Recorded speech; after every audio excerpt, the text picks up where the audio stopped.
What's going on, everybody? Welcome to a new season, another episode of the High Performance Fatherhood Podcast.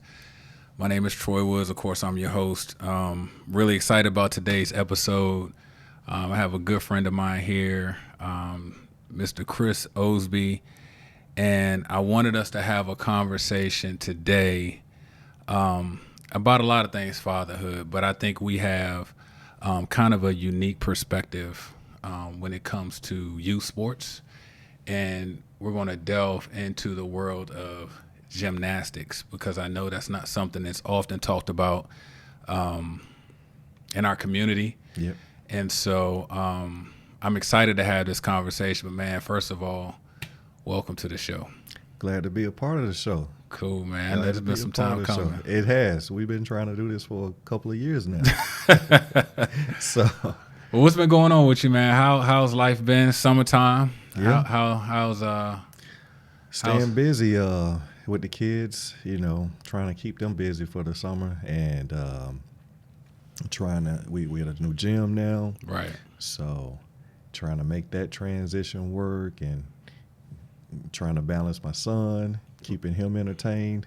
So we're going to get into all that because Yeah. I think we that's what we both deal with. Yeah. Having daughters that are in a sport like gymnastics and then having a son, right. And finding that balance, man, because usually it's the other way around Correct. with it, and Yeah. so, but man, when we had these conversations with dads, the reason that this show is named the High Performance Fatherhood Podcast is because I believe in creating and delivering content that is going to meet dads where they are. Right. I think most guys grow up in competitive environments with sports and different things like that. So it's always about performance-based. A lot of us get into work and careers, and it's about performance-based. And Yep. if you're going to be in that realm of performance, high performance, Yes, and sir. so what I want to do, man, just to kind of get things started is kind of go back to your childhood. What was your childhood like growing up with your relationship with your dad? I've had a chance to meet him. Mm-hmm. Like, what was that like? What was it like growing up, and kind of how has it helped shape you for today? Okay. So my dad and my mom, they're still together. They're getting ready to celebrate 40 Wow. years next month. Okay. So childhood, we grew up in suburbs of Atlanta, Decatur, and Dad was a tractor trailer driver for FedEx. Okay.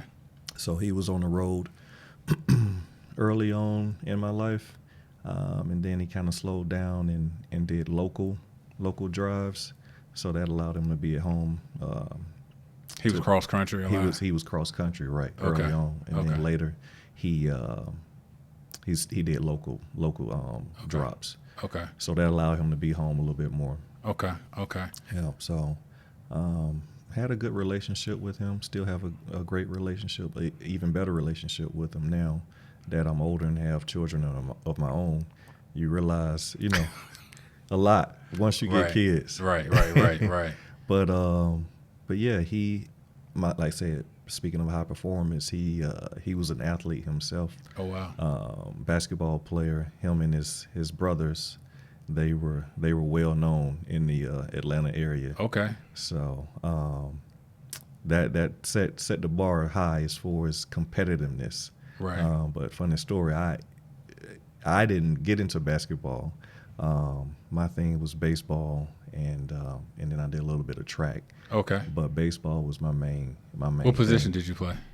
Center field, Wow, okay. primarily. I did a little bit of pitching Okay. and some shortstop, but You center played all the field. hot positions. Yeah, I did. And then as I got older and the competition got harder, Yeah. that's when I focused more on the outfield Got you. because shortstop and pitcher hot. Yeah. Yeah. So my dad, he's kind of like me, not a man of many words, Okay. but but when he says something, he means it, and it's it's the truth. Right. He was strict. I wouldn't say no more strict than in any normal black household, but yeah, he told us and had expectations of us, and as long as we were doing what we were supposed to do, then everything was great. If we didn't, then he put us in line. Which I don't have any like ill feelings or anything like that. Right. I appreciate it because it made me the man I am now, as far as hard work, discipline, putting the best effort that I have into whatever I'm doing, no matter how small or big it is. That translated and carried with me into the military, into today. So, speaking of military, Air Force. Yep. Retired. Yes, sir. Young retired. Man, dude, he's retired? Yeah. Was there something about the Air Force versus the other branches that appealed to you? Was it the skill sets or? So I was set to go to the Army, actually. Oh, okay. My mom, she worked and still works for Delta Airlines right now. And so when she told one of her friends that's a pilot that I was going into the Army, he was like, no, let me talk to him. He needs to go to the Air Force. Because I didn't have anyone in my family that was military. So it wasn't like I could reach out to anyone. That's what I was wondering. And this was just something I decided to do my senior year. So before that, it was going to college and getting a degree and figuring out what I wanted to do from there. But ultimately, it became. I felt like if I would have stayed in Atlanta, I would have been trapped in that bubble. Couldn't really get out and explore and become dependent and become the man that I needed to become. And plus, it just at the time just didn't seem like Atlanta was the right fit for me as far as just everything that was going on. So I wanted to get out and explore and see the world. And, that's what the military preaches. So that's what captivated me. But anyway, so I talked to this pilot, and he told me. Oh, he was a pilot? Yeah. Okay. And he was in the Air Force. Okay. Prior to becoming a pilot. He was a pilot in the Air Force and became a pilot outside. So he told me, the Army, although good, quality of life is a whole lot better in the Air Force. So ultimately, that was the reason why I joined the Air Force versus the Army. Okay. Was because he told me all the pros and cons, and I was like, "Yep, I don't want that life. I want this life." Right. Yeah. I was a military brat, Air Force. Okay. And I, lived in Guam for 4 years, from like ages 6 to 10. Okay. And even though I was really young at the time, it still was some of the best memories, man. Just that base life and everything that comes along with it. Yeah. I want to kind of tie up what we initially started talking about from your childhood to this point with your dad. One thing that you mentioned was the competitive aspect. Now, you and I have had this conversation multiple times, and I've always known you to be a competitive person, healthy competition. Yeah.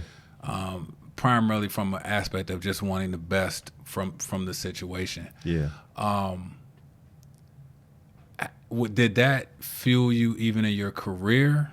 It did. Okay. It did. Definitely, because it's a core value in the Air Force. Excellence in all you do, right? So I kind of had that core value prior to coming in because my dad instilled that into me. Okay. And so that ties to job performance, winning awards,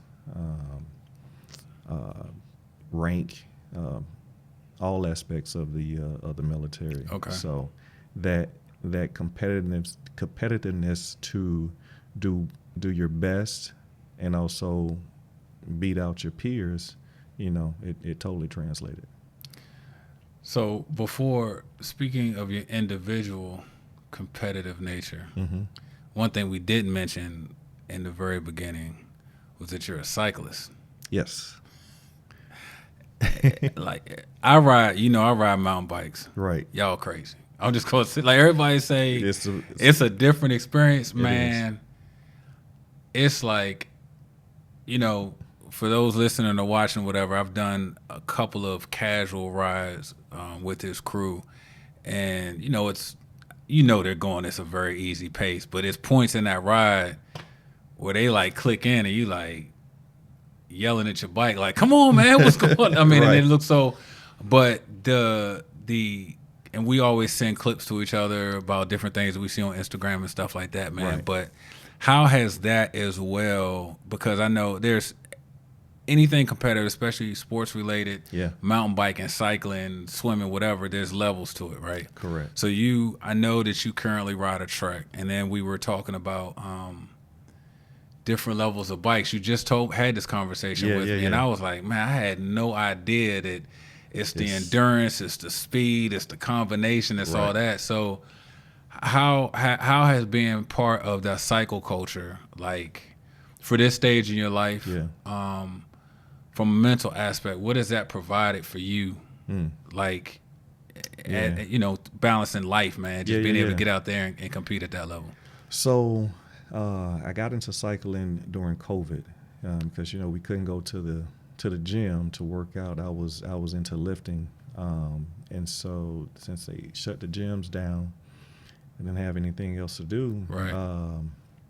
And I wanted to get out and exercise with the kids as well, so I bought a hybrid, and the kids and we just got out and rode on the paths in the neighborhood. Okay.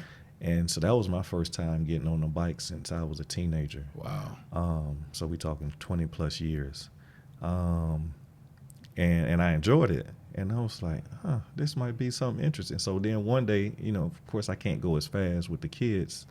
And so I got out and rode by myself, and I just enjoyed the peace, the freedom, able to just kind of forget about everything that was going on, kind of just be to myself and my thoughts.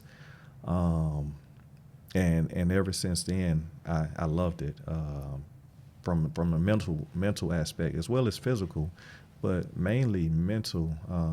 It just allows, that's my release. Mm-hmm. With the craziness going on in the world, dealing with the kids, the family, dealing with work, it just allows me to be at peace with the road, with Mother Nature, see sights that I never would see in a car, and just explore my community and other parts of the world and country, because I've taken it out of the state and rode out of the country and rode. Yeah, so. Out of the country too? Yep. Oh wow. Okay. Yep. Okay. So and I want to do more of that. That's cool. Would love to get out to Europe and ride some of those mountain areas. Yeah. But yeah, it's just it's been great mentally, and I can tell when I don't ride, I can see myself, getting that tense and being not as relaxed as I normally would if I was riding. So and then the second part to it, the competitiveness of it, riding with a group of guys, which is also another benefit. You meet a lot of people, great networking opportunity, and so, of course, when you get a group of guys that's competitive, of course you're gonna push each other. Right. Right, and so that part really excites me because I'm getting my exercise in. I'm releasing, all the stress, and then I'm still competing. Yeah. At my level. Right. Now I'm faster than some guys, and a lot of guys are faster than me. So, I get in where I can fit in. Right, and, right. Even when I don't feel like riding or I'm tired and I force myself to get out there and ride. Yeah. Soon as I start, it's like I feel good, and I get off the bike, I feel great. Totally different. So yeah. Yeah, I experienced the same thing, and then that's why I asked the question, because it's like I hadn't been on my mountain bike, man. I've been terrible with scheduling. Mm-hmm. But like we went out yesterday, and I asked my son, I was like, hey, you want to go? He's like, of course he didn't want to when I mentioned it, but the night before I was like, hey, we're going to ride tomorrow. He said, which one? I said, we're going to do the 10-mile course. He was like, all right. So we got the bikes ready, and we got out there, because I'm down probably about 20 pounds, right? And so, but I haven't ridden in a year. Right. But I've ridden that course so much. Right. When I got out there, I was shocked at how, it wasn't my best time, of course, but I felt better, and I could tell the weight loss had played a big difference. It does. So, to me, it's always been amazing that when you ride, your body's going through this physical exertion, you're tired, but you're able to think about stuff. Like, I made plans. Oh, yeah, I should be doing this. Yeah. It's like it's a really crazy thing. Yeah. Because you would think your mind would be focused on the task at hand. Right. But it actually helps with the clarity. Clarity, yes. Okay. For sure. Right. Because you are, especially when you're riding with a group, right. You definitely have to be hyper aware of your surroundings. But at the same time, it's like you're focused there, but you in another realm, your mind is like, okay, I gotta do this, I gotta do that. Oh, I could do this. Exactly. And yeah, it just works. It just works. Yeah, it's I still don't, and it's almost like even in the gym when you're working out, it's the same thing. And that's what I was showing my son. It was like, look, man, once he was out there, he was fine. Yep. I was like, hey, because the trail back there is actually the place where we got married. The mansion is back there. And so it's at the halfway point. Okay. And he wanted to stop. And I said, well, if we stop, we got to ride about a mile to get there. And so he was like, I said, well, do you want to finish the trail? He's like, nah, he wanted to say he finished the whole thing. Right. So I was like, we can bring a car back here and go look later. But, but man, look, so with that being said, let's talk about this gymnastics thing, man. All right. I met you, I was bringing Logan up to the gym to do the classes. Yep. This was prior to the pandemic. And Kelly was saying, hey, I want to look at getting her on the teams and stuff. I had no clue what that meant. I'm like, all right, whatever. And so she did the footwork and made it happen. And unfortunately, the first year was the pandemic year. Right. So we went through that whole thing. So you were there during that time, but I never met you because she was doing a lot of footwork. A lot of stuff was virtual. Yeah. And so I remember by the time I came up there, they were on level 4. Correct. And we had hung out, and then we had that meet in Philly. And so that was my first time really getting a chance to meet you. And I really didn't know. I didn't know what to expect as far as the sport. I'm like, man, I'm just looking around like waving at my daughter, and she's like, all right, Dad, whatever. Right.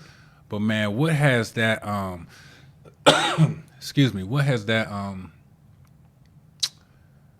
man, it's so many different ways I could go with this question, but I'll start here. Getting your daughter involved in gymnastics, what is anything that jumped out to you that was a surprise as far as maybe something you didn't expect about the sport when you got started? Because there are a lot of dads, and we see them, they're bringing their kids up, they're toddlers in the classes, and we're like, oh, just wait, But was there anything that really surprised you, like, wow, this is I didn't expect this? Yeah, I think the one thing that jumps out at me is the amount of time that they put into training. I did not expect it. I never would have thought that they go year round and put these countless hours every week. Hundreds, end up thousands of repetitions just to get out there and do about 4 minutes worth of a routine. Mm-hmm. That's I believe that was the biggest surprise to me. Okay. The biggest shock, I should say. I had older level gymnast parents tell me, it's a lot of time and commitment, but I was like, well, every sport is. But not until you really get into it and you start to move up, you realize just how much of a commitment it is, not only for the parents but for the gymnasts as well. Yeah, that was my biggest thing, and as a dad, and you got your daughter in the sport, Yeah. you're overly protective. You're like, yo, why you gotta say it like that? Why you gotta, Right. it's so many. It's a very emotional sport. Yes. And Very. I think that's what got me, like, Yeah. from our perspective, like, one thing that surprised me was just how resilient these gymnasts are. Yeah. They very. They shock you. They still shock me. Yeah, like, Yeah. because I couldn't, like, Right. and speak to, like, the battle, or at least initially, I don't know if you still go through it or whatever, but to not put limiting beliefs on, because we go into this as parents, most of us have never really, we watch the sport now, but it wasn't like we was cutting it on Saturday mornings before. Right. So you didn't know what the expectation was. Yeah. And so they're going through it, and then you're going through it as a parent. Yeah. Did you have any times where you felt like, even if you didn't do it, did you maybe want to hold her back a little bit, or, Yeah, for sure. Because they put so much time into the sport training, with minimal breaks throughout the year, their bodies, are taking a pounding. And then you hear and you see the different gymnasts get injured, and you're wondering, like, is this the right thing? Am I making the right decision as a parent? Because my daughter doesn't really know any better. She's just doing it because she enjoys it. But I have the foresight to see that, okay, this could lead to this injury, this could lead to that injury. She could have this problem when she gets older. And then I'm also taking away from her childhood, from playing with her friends, doing different activities. Right.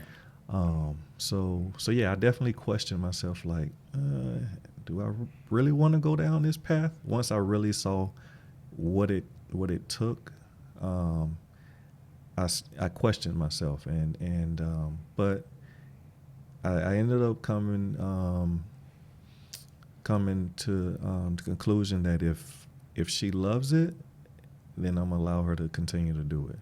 Once she shows signs of not loving it, then we may take a look at doing something different.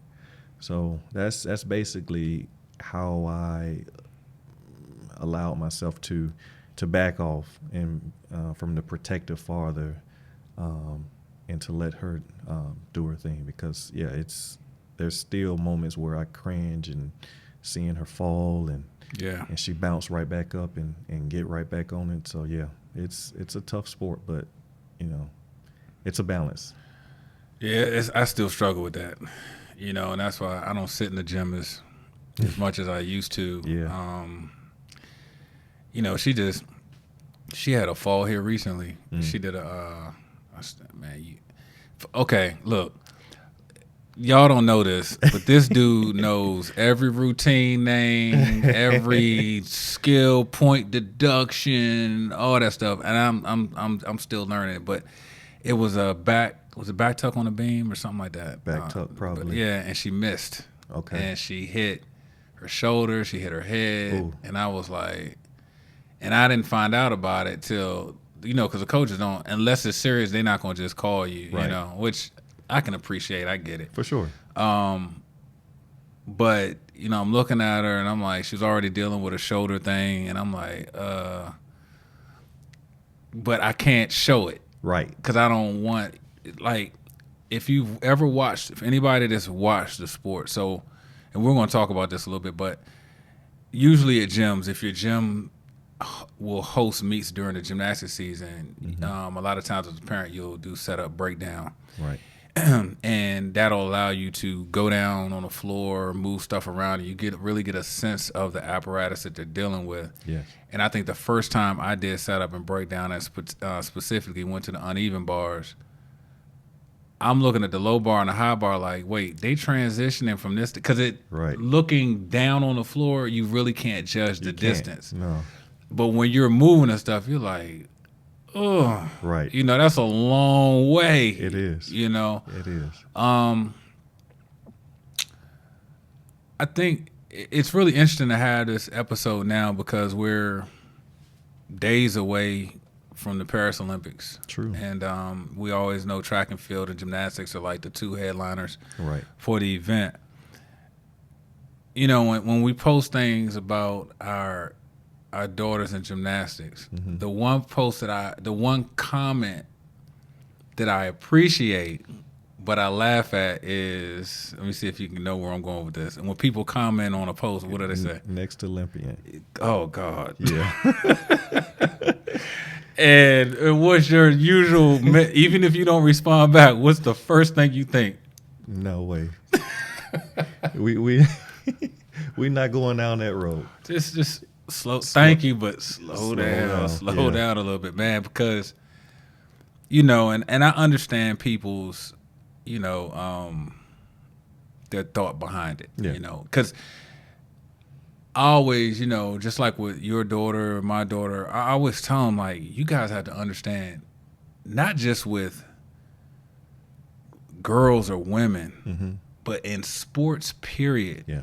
You're literally doing the top 3%, 2%. Yeah. Most people cannot do without the training that you guys have had. Right. Most athletes can't just come and do this. Like, Correct. It's not happening. And that just gave me a higher awareness of Yeah. really what they're doing. Yeah. Yeah. What is for you in understanding the sport? Do you have any non-negotiables as far as like, all right, I'm gonna allow this, I'm not gonna allow this, because school is a big thing. Yeah. Yeah. And that's the other part that I didn't realize. Like, how is it supposed to? You gotta go to school, right? So how are you managing that? Like, as far as the education side, are you doing things differently at home? Time parameters, different things like that to make sure she's recovering, she's getting her schoolwork, and how are you dealing with all that? So that was we talked about shocks to the system. That was another shock it shouldn't have been, but it was, because in other sports they travel, and sometimes it's during the week, during the school day. And so when we first found out she was having a meet on a Friday, we were like, who schedules a meet on a school day? So that took that. When that happened, we realized, like, okay, this is a little bit more than we thought. We thought we were getting into. So yeah, they missed school, and granted, the season's not the whole year, so that helps. Right. It's only about a 3 to 4 month period that they may miss a day or two, here and there. But still, with that, plus practice, getting home late at night, 9:30, getting out of school and having a short break to change and grab a snack and going to practice, where does homework fit in? Talking to other parents that had been in the game a little bit longer, they told me in the car rides to school, from school to practice, from practice, and then the day off, you just kind of cram it in. And thankfully, my daughter, she's very intelligent and disciplined and independent. So I don't have to fight with her too much to do what she has to do when it comes to studying and getting any homework done. And we just like the other parents mentioned before, work in the car. You you eat in the car. Yeah, and you just, it just becomes a way of life. And people from the outside looking in say, well, it still doesn't really make sense. But then you have to take a step back and realize that this is really all the child knows. They don't know any other way. So it's natural to them. So it's not as big of a shock to the system as it is for us, because that's not the way we grew up. Yeah. So that's the way I look at it. And as far as, practice times and if she's had a rough week or she's not getting enough sleep, I say, hey, we're not going to practice today. Right. One day is not going to destroy everything that she's gained. It can be helpful in many ways, because she needs that recharge. And if she's tired or she's not feeling good or drained, that runs the risk of potential injury. So yeah. There's other times also with like events. If there's some type of event going on, like a birthday party, right, or a dance or something with school, a skate party, there's been times where like, well, no, you got to practice today. But the majority of the time, at this point, now and before, I was like, I want her to enjoy. Yeah. I don't want her to miss out totally on everything. So if it's just missing a day here or a day there, then that's what she's gonna do. Yeah, I think it's important as parents, as fathers, to understand, like, sometimes our role is to play the middle, because you got the coach, you got the athlete, and the coach's job is to get the most out of them for the sport. Correct. They're not concerned about missing dances, missing whatever, because they're just thinking about your timing, stickiness, right? Scoring. Yeah. And so when you first got into this and you had the traveling back and forth and the time constraints and all that, did you feel, as a dad, like, am I doing, like, I've always had this thought, like, I don't want to pay for this in 10 years and look back, be like, I probably shouldn't have did all that then. Like, did you ever have those thoughts, like, definitely, is this healthy to be to be doing this? Yeah, no, definitely. Like I was saying, like, it's a lot. The amount of hours that they put in, and then the back-to-back meets, the traveling out of state, or driving hours out of, up and down the coast. So I definitely questioned it, but at the same time, I'm like, she's enjoying it, I'm enjoying it, so we're just gonna commit to it. Right. And as long as I see it not being unhealthy, then we're gonna go all in. And however it ends up, I can't predict that. But right now, I feel like I'm making the best decision and allowing her to pursue her passion, and enjoy it, which is going to set her up for so many different opportunities in the future, as far as work, discipline, drive, and then any other sport that she'd like to do. Yeah. It's funny. I talking to her physical therapist, my daughter's physical therapist. One of the things that he told me, I think we were might have been our first visit before regionals, I think, Mm-hmm. and I have yet to meet a gymnast that was not good in school, Yeah. and you know, going back to what we were saying about the Olympic conversation, like at this point, winning from a gymnastics point looks like college for Correct. us. Correct.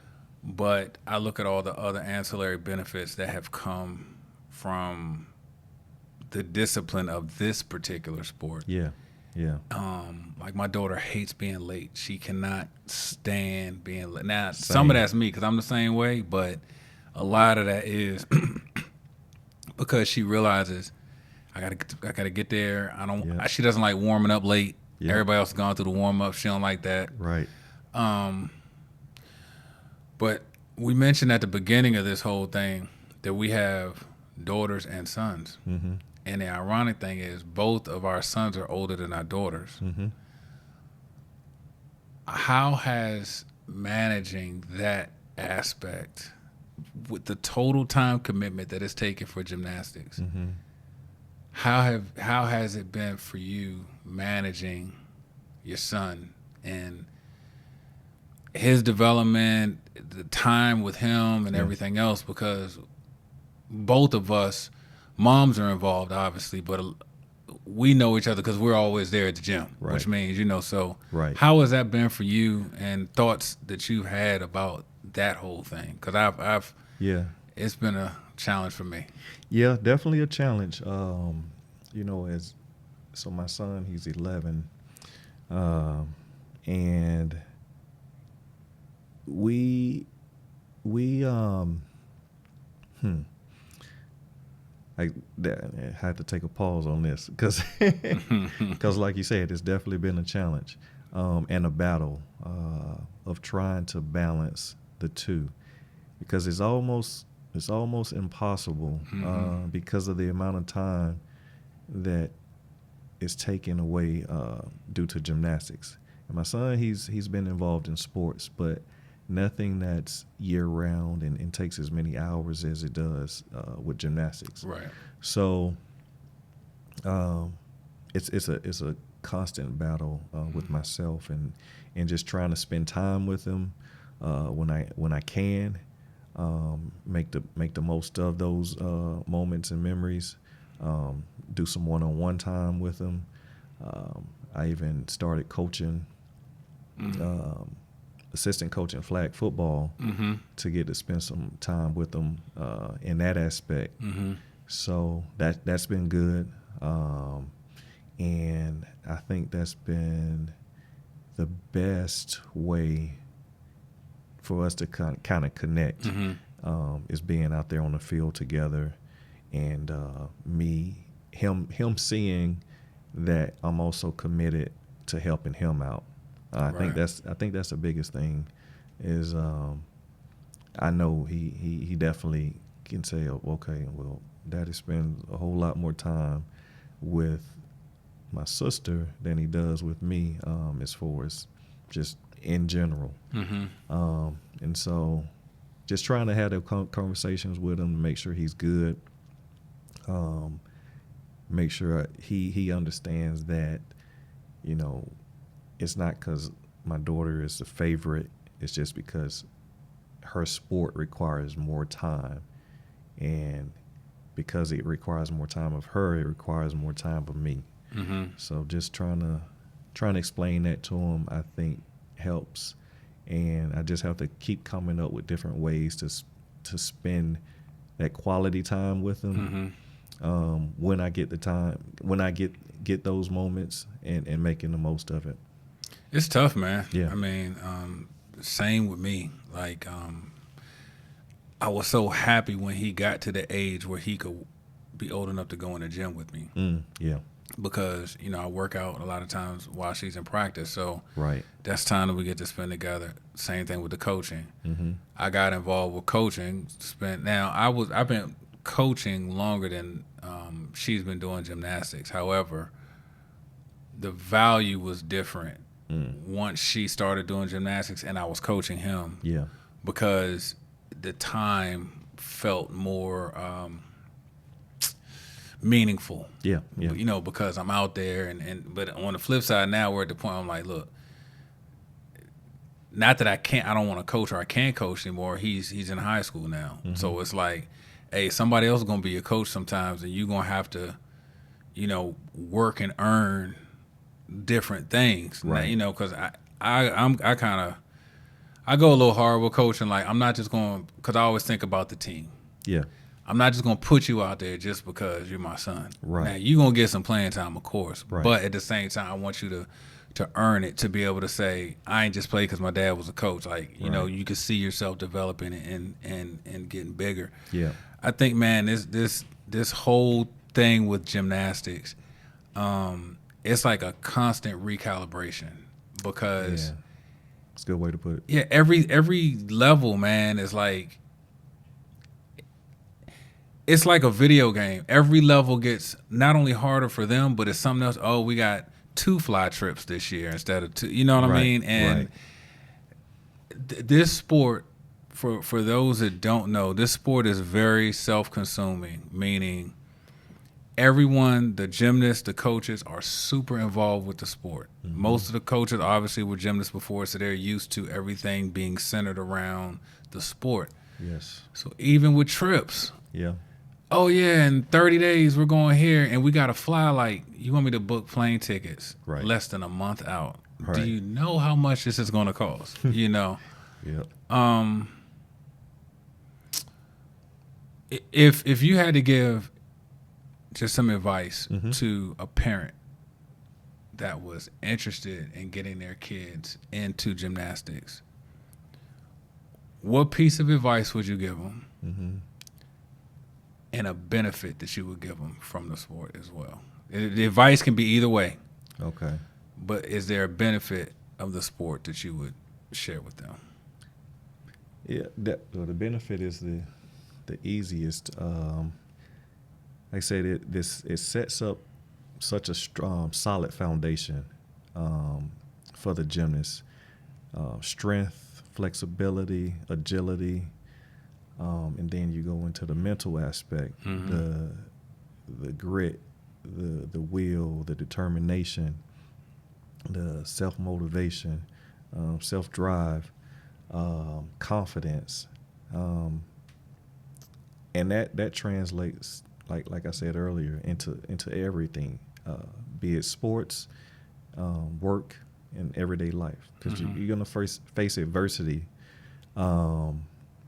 as you get older, and whether it be in school, out at the park, or when you become an adult, out in the real world, at the workplace, and being able to navigate through that and push through to reach or accomplish your goal, I think gymnastics pays tenfold with that. And then the advice I would give is to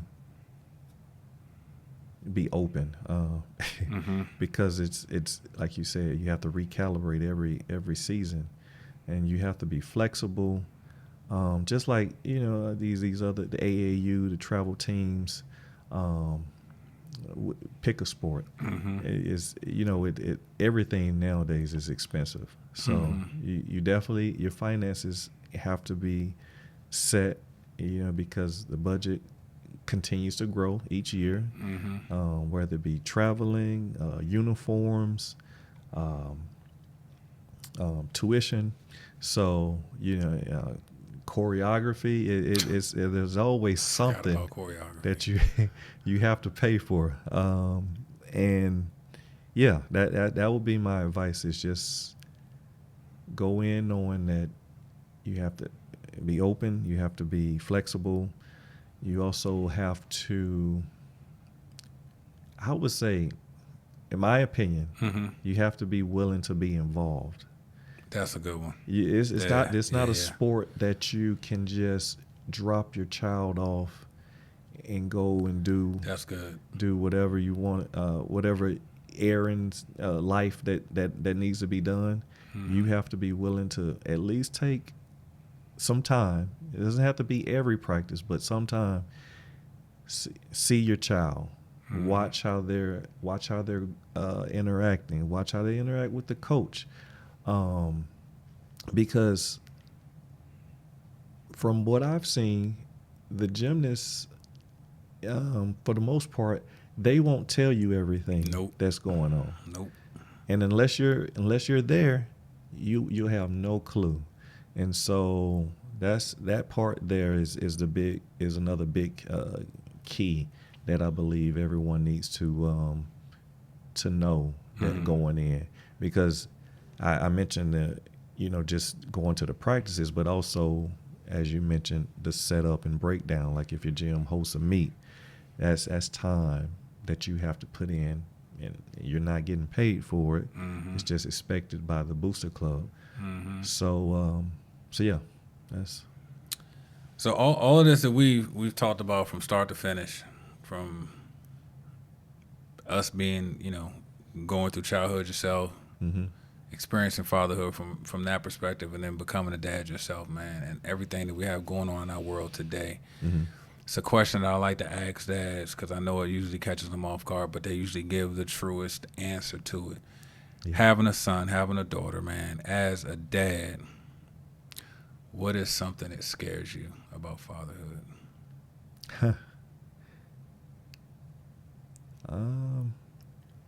I would say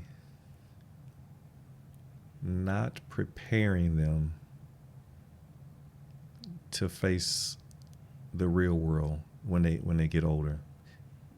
And I mean, you can't keep your kids in a bubble, and you also can't just let them go free. But you can give them the tools, the experiences, the conversations to hopefully prepare them to face whatever adversity or life challenges that may come up. So that's always something that I fear is that I'm not doing enough, or I'm missing something, because you always can take different nuggets from different great fathers, and thankfully I'm around a lot of great fathers such as yourself and others, and so it's like, oh, that's good. I could be doing that. I like that idea, and so when I see those different things that other fathers are doing, and they get the same thing from me, something that I do that they may not be doing, it's like, it's always going back to that high performance. Like, am I preparing them enough? Am I doing enough? That's my biggest. That's my biggest fear, I believe, is if I'm doing enough. Yeah, I think man, having community is so important, and being able to have, we call safe spaces now, to be able to say, I'm screwing up, or I'm messing up, or I didn't get this right, or I think fatherhood has been portrayed over life as just this simple thing. We always know about the complexities of motherhood because their job is, they got so much going on, man, and so much they do. But as a dad, man, oh man, dads are checking out before the moms. What's going on? And a lot of times people don't understand the weight that you're carrying. Your mind is never off. Like you're thinking about, did I do enough? Am I doing enough? Will I do enough? It's almost like your mind is always in 3 stages, right? And I think it should be, because you want your family to be able to be at peace in the moment and not really have to worry about those particular things. So I do think that's a big part of what we do, man. But look, the ironic part about this, and I didn't check with you, is we about to end this episode because guess what? I think the girls got practice. Look, does she have practice today? She doesn't have practice. She doesn't have practice today. Thankfully. How y'all get Mondays off? We don't. So we don't. Okay. No. Just today the coaches are out of town, so man, they got a break. Okay. Yeah. That's right. Yeah, we got practice here in a little bit, man. But look, man, I'm grateful for you stopping by and chopping it up. Me. Yeah, man, it was a great conversation. We got some other stuff coming up in the future. We're trying to do a summit next year. Okay. I don't know how big it's going to be yet, but we just want to try to start doing some things, man, where dads can just come together from all walks of life and just talk and share. You know what I'm saying? That would be great. Yeah, man, but I think this conversation today was needed. Yeah. I learned some things. Been around you for years, and still I'm like, really didn't know that. But man, thanks for coming on the show, man, and Yes, I appreciate you, bro. Always a pleasure. All right, man. Hey, listen, guys, that's it for this episode. Thank you guys for tuning in to the High Performance Fatherhood Podcast, and we will check on the next one. Take care.